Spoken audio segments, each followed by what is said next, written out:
사랑하는 기쁨의 교회 성도 여러분 안녕하세요. 오늘은 다 같이 열왕기상 19장 우리 후반부의 말씀을 함께 묵상하겠습니다. 제가 9절부터 18절까지의 말씀을 읽겠습니다.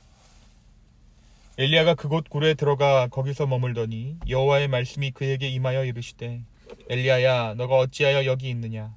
그가 대답하되 내가 만군의 하나님 여호와께 열심히 유별하오니 이는 이스라엘 자손이 주의 언약을 버리고 주의 제단을 헐며 칼로 주의 선지자들을 죽였으며 오직 나만 남았거늘 그들이 내 생명을 찾아 빼앗으려 하나이다. 여호와께서 이르시되 너는 나가서 여호와 앞에서 산을 서라 하시더니 여호와께서 지나가시는데 여호와 앞에 크고 강한 바람이 산을 가르고 바위를 부수나 바람 가운데 여호와께서 계시지 아니하며 바람 후에 지진이 있으나 지진 가운데에도 여호와께서 계시지 아니하며 또 지진 후에 불이 있으나 불 가운데에도 여호와께서 계시지 아니하더니 불 후에 세미한 소리가 있는지라.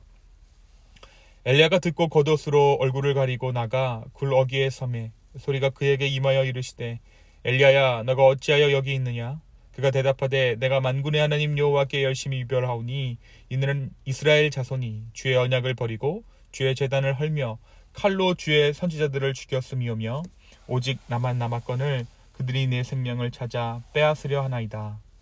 여호와께서 그에게 이르시되 너는 너의 길을 돌이켜 광야를 통하여 다메섹에 가서 이르거든 하사엘에게 기름을 부어 아람의 왕이 되게 하고 너는 또 님시 아들 예후에게 기름을 부어 이스라엘의 왕이 되게 하고 또 아베모올라 사바세 아들 엘리사에게 기름을 부어 너를 대신하여 선지자가 되게 하라.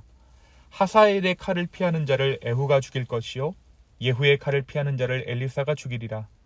그러나 내가 이스라엘 가운데 7,000명을 남기리니 다 바알에게 무릎을 꿇지 아니하고 다 바알에게 입맞추지 아니한 자라. 아멘. 우리가 어제 말씀에서 이세벨이 보낸 위협의 메시지로 마음이 두려움에 사로잡혀 도망하게 된 엘리야가 로뎀나무의 아래에서 하나님의 사자를 만난 이야기를 함께 나누었죠. 정말 다 죽게 된 엘리야가 로뎀나무 아래에서 하나님의 위로하심을 받아 그가 회복하게 되는 말씀을 우리가 어제 말씀을 통해 함께 나누었습니다. 하나님께서 하나님의 사자를 통해 그를 어루만져 주시고 또 먹을 양식을 공급해 주심으로 그가 다시 기력을 얻었고 40주 40야를 걸어서 하나님의 산 호렙에 엘리야가 이르게 됩니다. 오늘은 엘리야가 이 호렙산에 이르렀을 때 하나님께서 그를 만나주신 이야기입니다. 이 호렙산이 어디입니까? 호렙산은 말씀이 이야기하고 있는 대로 여호와의 산입니다. 이 호렙산에서 하나님께서 모세에게 10개의 돌판을 허락해 주셨기 때문입니다. 그러니까 하나님께서 모세와 언약을 맺은 곳이 바로 이 호렙산입니다. 하나님께서 이스라엘 백성 가운데 함께 하시는 것을 보여주시고 그들과 언약 관계로 들어가신 곳이 바로 이 호렙산이죠. 하나님의 약속이 있는 곳. 엘리야는 40주 40야를 걸어서 그곳에 당도하였습니다. 그곳까지의 거리가 그 당시 로뎀나무에서 이 호렙산까지의 거리가 한 260km 정도 된다라고 합니다. 그러니까 하루에 한 8km 정도를 걸어서 그가 호렙산에 당도한 것이죠. 그가 마실 물과 떡을 누구로부터 공급받았습니까? 바로 하나님의 사자로부터 먹을 것을 공급받으면서 그가 40일을 걸어 호렙산에 이르게 된 것입니다. 그가 이제 호렙산에 이르렀을 때 하나님께서 물으십니다. 너가 왜 이곳에 있느냐? 라고 하나님께서 물으세요. 이 물음은 하나님께서 그가 어떻게 해서 이곳에 오게 되었는지 몰라서 묻는 물음은 아니었을 것입니다. 다만 엘리야가 지금 서 있는 그 모습이 엘리야가 마땅히 있어야 할 모습이 아니라는 것을 뜻하는 하나님의 반문이었을 것입니다. 또한 하나님께서는 호렙산에 그가 마치 도망자의 모습으로 서 있게 된 그 이유를 엘리야의 입으로 고하기를 원하셨습니다. 이 물음에 엘리야는 그간에 있었던 일들을 이야기하기 시작합니다. 나는 이제까지 만군의 하나님만 열정적으로 섬겼습니다. 그러나 이스라엘 자손은 주님과 맺은 언약을 버리고 여호와의 제단을 헐었으며 여호와의 예언자들을 칼로 쳐서 죽였습니다. 이제 나만 홀로 남아있는데 그들은 내 목숨마저도 없애려고 찾고 있습니다. 여호와께서 이러한 엘리야의 대답에 엘리야에게 말씀하십니다. 이제 나가서 산 위에서 여호와 앞에 서라라고 지시하세요. 이제 곧 하나님께서 엘리야의 곁을 지나갈 것이라고 하시면서 엘리야에게 산 위에 서라라고 말씀하십니다. 엘리야는 하나님을 만나고 싶었기 때문에 하나님의 말씀대로 산 위에 섰습니다. 그때 크고 강한 바람이 하나님 앞에서 산을 쪼개고 바위를 부수었으나 그 바람 속에 여호와께서 계시지 않았다라고 말씀이 기록하고 있어요. 그 바람이 지나가고 난 후에 지진도 있었지만 그 지진 속에서도 하나님은 계시지 않았습니다. 지진이 지나가고 난 뒤에 불이 났지만 그 불 속에서도 하나님께서 계시지 않았습니다. 그 불이 난 뒤에 세미한 하나님의 음성이 그제서야 들리기 시작합니다. 엘리야는 그 소리를 듣고서 외투자락으로 얼굴을 감싸고 나가 동굴 어귀에 섭니다. 그 후에 하나님께서 다시 한번 엘리야에게 물으십니다. 엘리야야, 너는 이곳에서 무엇을 하고 있느냐? 엘리야야, 너가 어찌하여 여기 있느냐? 하나님께서는 다시 한번 엘리야에게 너가 있어야 할 곳이 이곳이 아니다라는 말씀을 해주신 것이죠. 하지만 이 질문을 여전히 이해하지 못한 채 엘리야는 첫 번째 질문과도 똑같은 대답으로 하나님께 아뢰입니다. 그때 하나님께서 명령하십니다. 엘리야에게 말씀하시기를 돌이켜 광야길로 해서 다시 다마섹으로 가서 하사엘에게 기름을 부어라. 그리고 그를 시리아의 왕으로 세우고 또 님시의 아들 예후에게 기름을 부어서 이스라엘의 왕으로 세우라고 하나님께서 말씀해 주세요.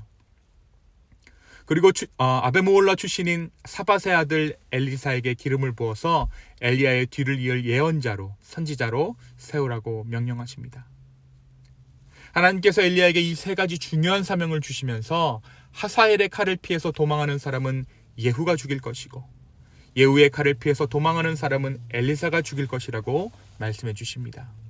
그리고 하나님께서 이스라엘의 바알에게 무릎 꿇지 않고 입맞추지도 않은 7,000명의 사람들을 남겨두셨음을 엘리야에게 말씀해 주셨습니다.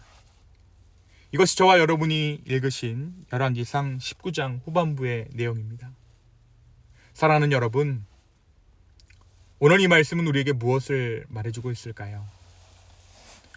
아무도 내 곁에 서 있지 않은 그때, 그 순간이 우리 누구에게나 찾아온다라는 것이에요.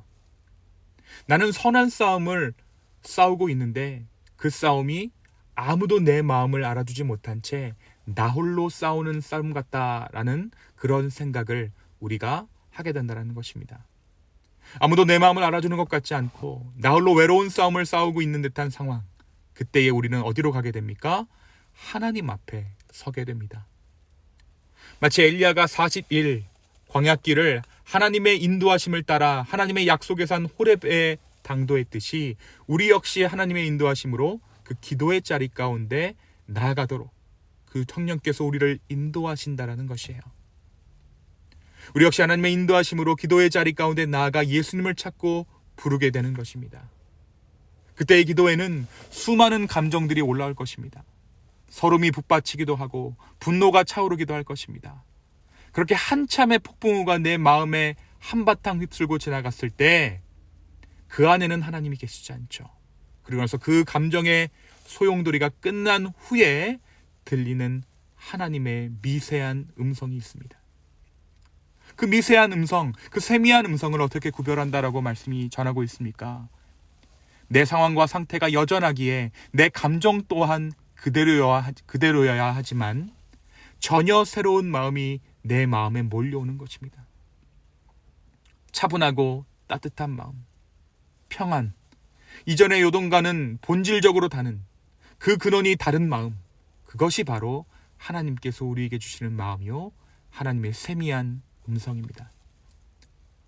오늘 엘리야는 불 속에서도 바람 속에도 또 지진 가운데도 계시지 않는 그 하나님의 음성을, 그 하나님의 현존하심을 미세한 음성 가운데 발견하게 됩니다. 그리고 나서 그가 무엇을 듣습니까? 바로 그가 혼자가 아니라는 사실을 그 미세한 음성이 엘리야에게 전하게 됩니다. 그가 하나님의 계획 가운데 한 조각으로 머물고 있다는 것이죠. 그가 주도하고 그가 작전을 세우던 때에 그는 이 모든 그림의 그가 중심 가운데 그 역시 그가 전부라고 생각했습니다.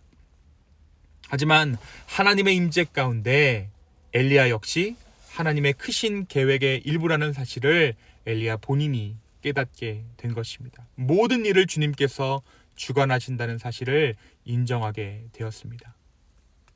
그에게 동역자들을 말씀해 주시고 또 바알에게 무릎 꿇지 않은 7,000명의 사람, 다시 말해 온전한 공동체를 남겨두셨음을 엘리야로 하여금 알게 하셨습니다.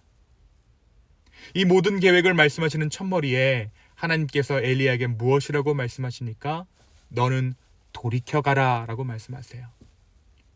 다시 이세벨의 위협이 있는 그 땅으로 가라. 다시 너의 목숨을 노리는 사자들이 있는 그 현장으로 돌이켜가라 라는 것입니다. 바로 그곳이 하나님의 계획이 이루어질 기적의 현장이기 때문입니다. 엘리야는 하나님의 산 호렙에서 여전히 살아계신 하나님을 만났습니다. 그의 마음에는 호렙의 영원히 죽는 순간까지 머물고 싶은 마음도 있었을 것입니다. 하지만 하나님께서는 다시 그를 광야로 보내십니다. 사랑하는 성도 여러분, 우리가 오늘 이 아침에 기도하고 말씀 가운데 주님의 세미한 음성을 발견하게 되기를 소망합니다. 우리의 모든 폭풍우와도 같은 그 모든 감정의 소용돌이가 끝난 후에 우리는 비로소 하나님의 세미한 음성을 듣게 될 것입니다. 또한 그러한 세미한 음성을 들은 후에 하나님의 살아계심을 확인하는 그 현장이 바로 우리의 삶의 영역이라는 것을 우리의 마음 가운데 품었으면 좋겠습니다.